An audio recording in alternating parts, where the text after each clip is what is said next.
secara lughawi bahasa, secara etimologi mazhab itu adalah tempat jalan. Dalam bahasa Arab disebut isim makan, nama tempat berjalan. Nah, yang dimaksud tempat berjalan adalah berjalan menyelusuri siratal mustaqim, jalan yang lurus, yang disebut fisabilillah, di jalan Allah Subhanahu wa taala. Yang kemudian istilah jalan ada siratal mustaqim, ada jalan yang lurus, ada yang gawin, yang sesat. Yang Nabi memberikan gambaran siratal mustaqim seperti ini. Dia menggambarkan sebuah tempat yang lurus, jalan yang lurus.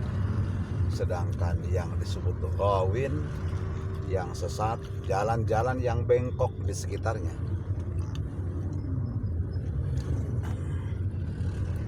Dalam sejarahnya muncul istilah mazhab itu akhir abad ke 1 Komariah.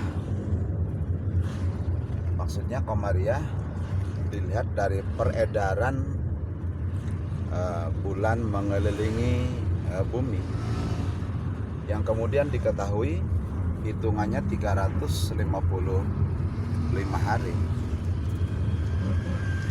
Jauh sebelumnya Allah Subhanahu wa taala menyebutkan dalam firman-Nya dalam Al-Qur'an, a'udzubillahi minasyaitonir rajim, inna iddatash syuhur 'indallah isna asyara syahran fi kitabillah. Jadi hitungan bulan di sisi Allah ada 12 bulan. Kapan diciptakannya bulan-bulan itu? Yauma khalaqas samawati wal ardh, ketika tercipta seluruh langit dan bumi.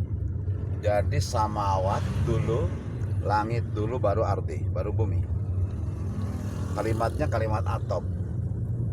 Walaupun diterjemahkan oleh para astronomi yang disebut langit antara 13 miliar tahun yang lalu, sementara bumi antara 4,5 miliar tahun yang lalu.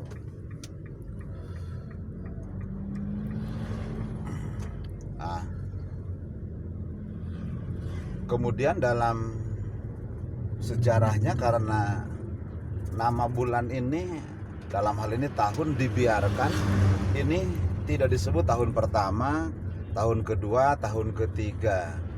Itu dibiarkan sejak manusia pertama, Nabi dan Rasul pertama Adam alaihi salatu wassalam, sampai Nabi terakhir Nabi Muhammad dibiarkan nama-nama bulan ini.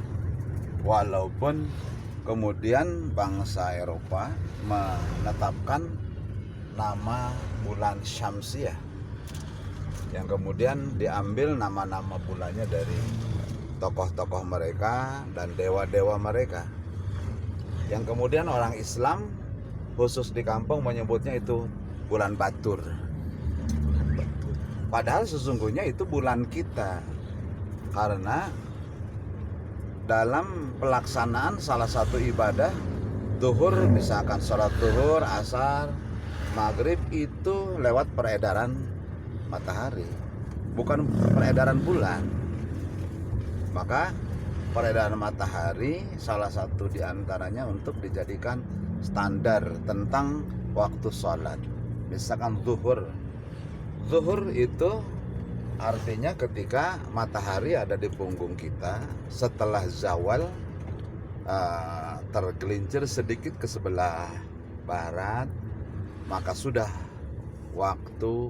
masuk waktu zuhur. Sampai asar artinya condong, dimana apabila sebuah benda 1 meter disimpan di bawah matahari, lalu ada bayang-bayang sepanjang benda tersebut, maka itu sudah masuk waktu asar.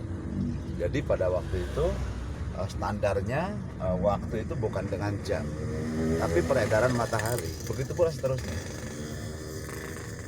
Jadi ini mungkin sebuah PR. Kenapa kaum muslimin dunia tidak menggugat nama-nama Januari, Februari, Maret dan seterusnya. Itu nama-nama mereka. Padahal sekarang nama itu digunakan di seluruh dunia oleh seluruh manusia, termasuk di dalamnya mayoritas kaum muslimin menggunakan itu. Nah, yang kemudian bulan Qamariyah ditetapkan di zaman Khalifah kedua, Khalifah Umar bin Khattab, dengan nama bulan tahun Hijriah, setelah Nabi Muhammad pindah dari Makkah ke Madinah untuk sementara, sekaligus ikhdat mempersiapkan diri untuk membentuk sebuah syaukah, kekuatan menghadapi kafirin Makkah asal usulnya, dalam rangka menegakkan hukum Allah di muka bumi. Sehingga dikenal selama 8 tahun mereka memiliki kekuatan yang luar biasa, yang pada akhirnya terjadi Futuh Makkah.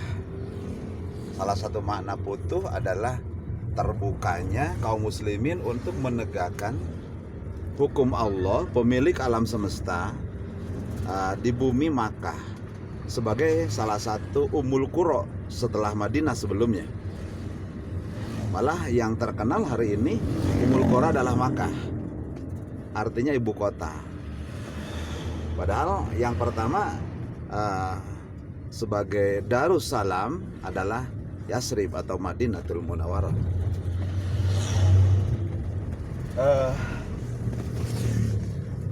Setelah Rasulullah wafat, kaum muslimin berpencar di beberapa wilayah di sekitar Jazirah Arab, pulau-pulau yang berdekatan dengan Arab, seperti itu.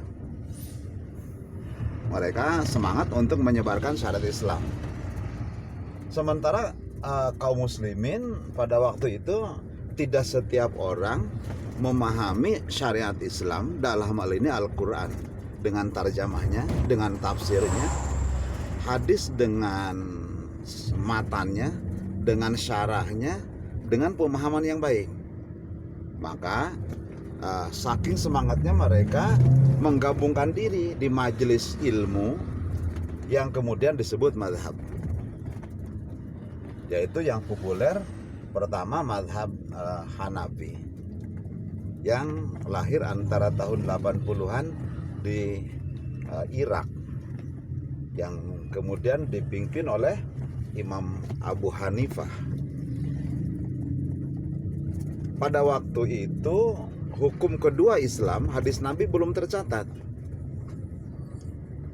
Dalam hal ini belum dibukukan, apalagi di masa Nabi, karena ada kekhawatiran tercampurnya antara kalamullah, dalam hal ini Al-Quran, dan hadis Nabi sebagai sunnah nubuwah. Sehingga kita mengenal syariat Islam yang kedua yang disebut hadis tersebut, yang paling terkenal di kita adalah Sahih Bukhari, Sahih Muslim.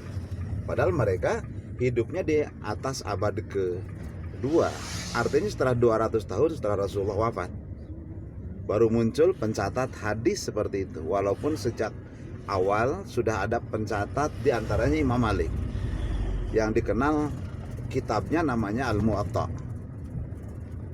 Akan tetapi ketika kita mempelajarinya, ternyata tidak sebanyak yang dicatat oleh Mashadirul Kutub kemudian disebutnya, seperti Bukhari, Muslim, Sunan, Tirmidzi, Nasai dan lain-lain sebagainya.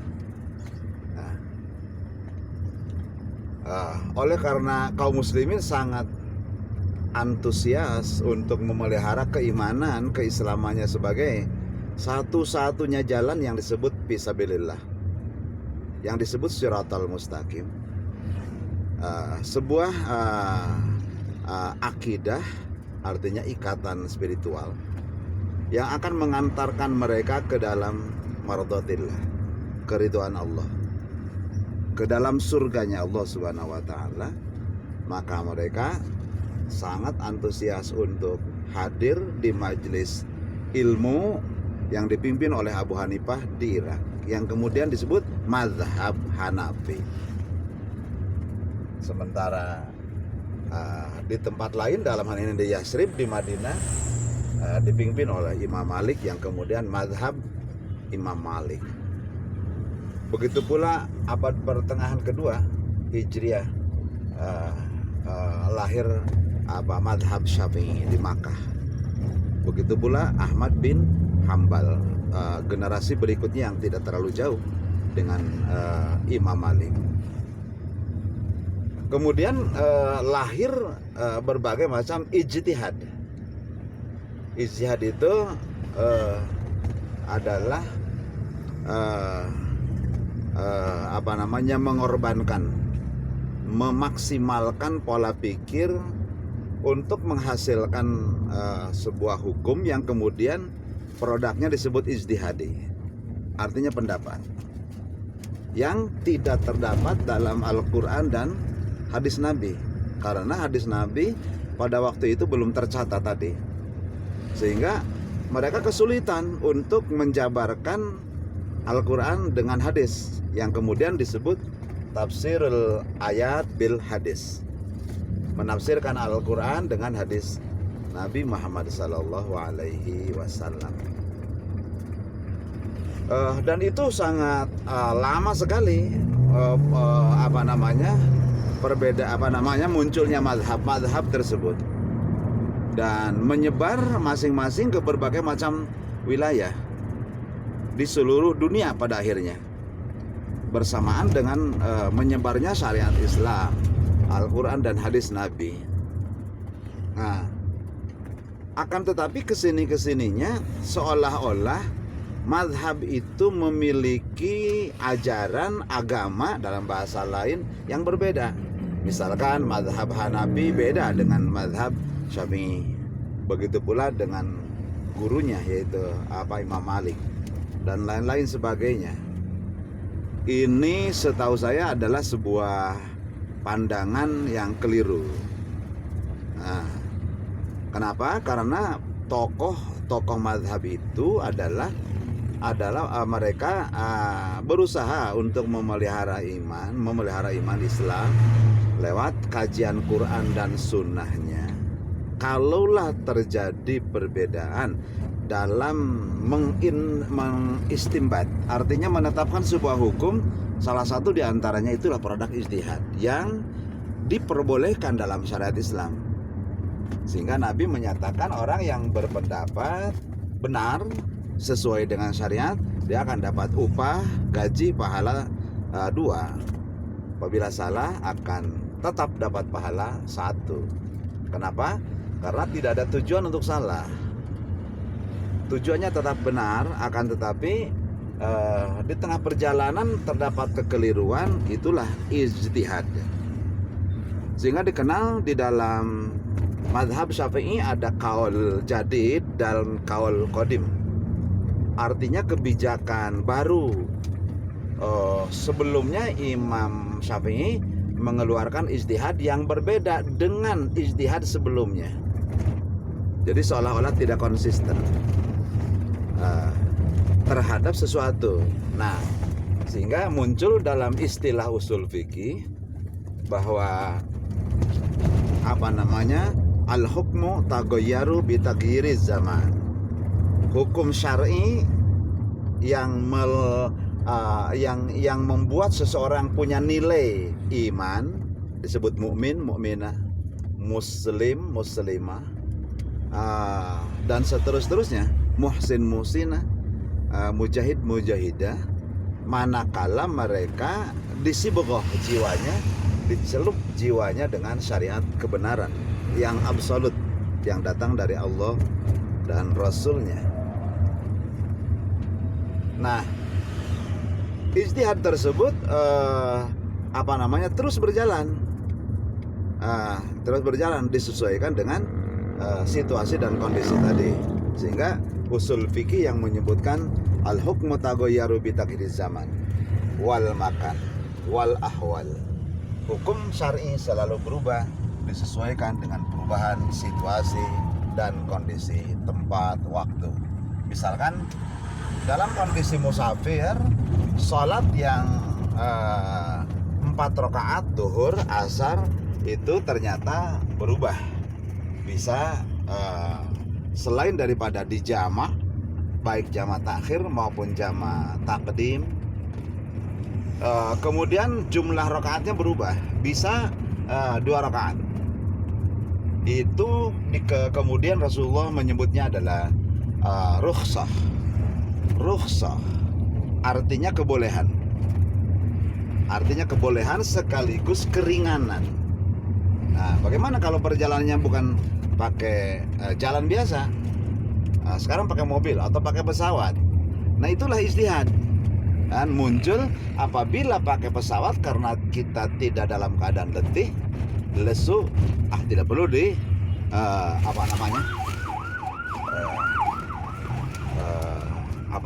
dijama dan kosor. Nah, apakah benar? Apa kajian ilmiahnya bisa seperti itu? Kan? Kenapa bisa tidak boleh dijama dan kosor? Padahal Rasulullah tidak menetapkan itu. Kan? Padahal Allah Maha tahu apa yang akan terjadi, termasuk kecepatan perpindahan seseorang dari tempat yang satu ke tempat lain di bumi. Bahkan mungkin dinilai perpindahan dari planet ke planet yang lain. Bisa jadi seperti itu. Dengan ilmu yang Allah hadiahkan kepada manusia. Ini bukan sebagai bahan untuk ikhtilaf, perbedaan, apalagi iftiraq, permusuhan, apalagi perpecahan, kemudian takhasum, permusuhan, apalagi takhatul, peperangan. Nah, ini adalah merupakan karunia dari Allah Subhanahu wa taala. Faktanya seperti itu. Walaupun sebuah kalimat yang menyebutkan ikhtilafu ummati rahmatun, perbedaan umatku adalah rahmat. Para ulama ahli hadis itulah aslalah menyatakan begitu. Itu bukan kalimat itu tidak ada sumbernya.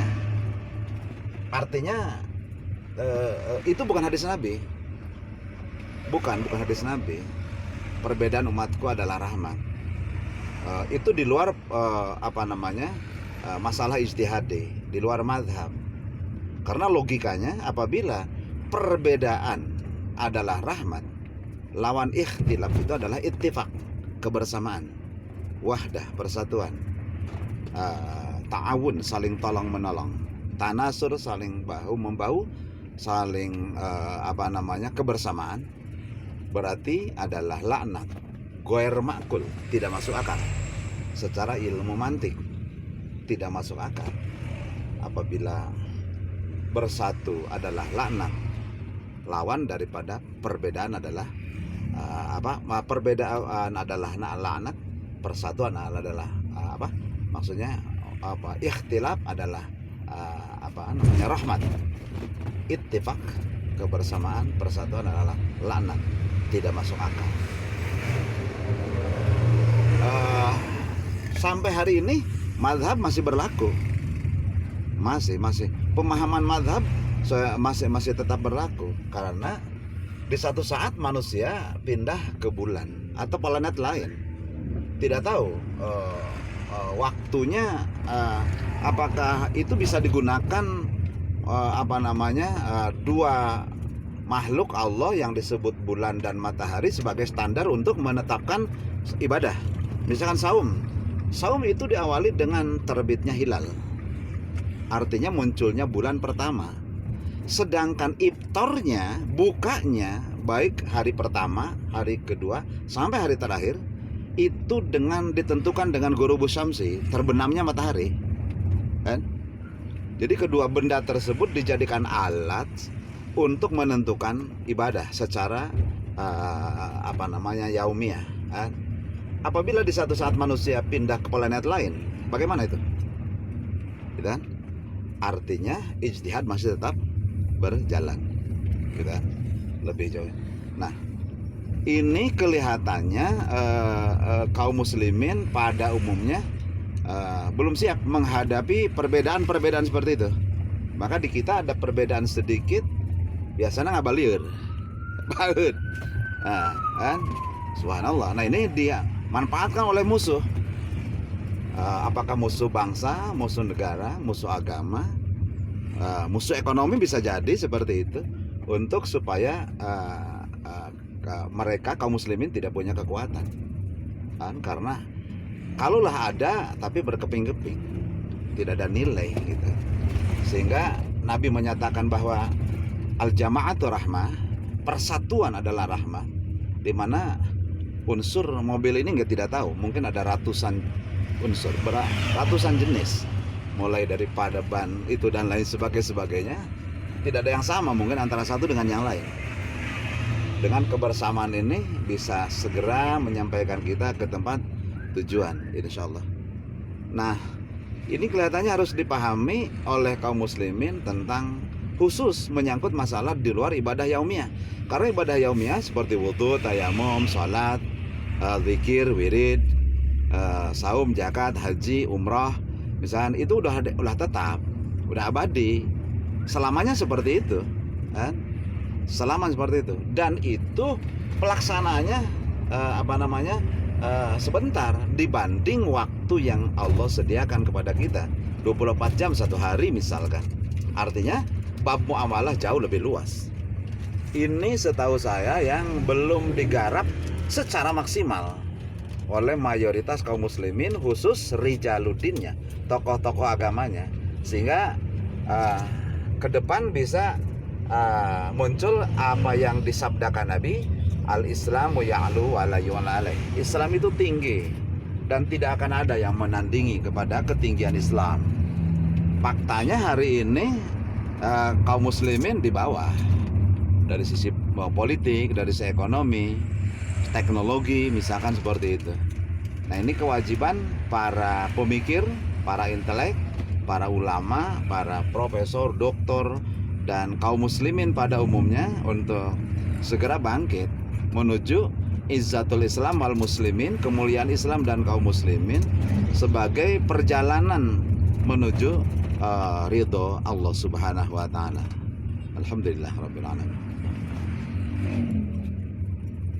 Jazakallahu khair atas penyampaian Pak Ajengan.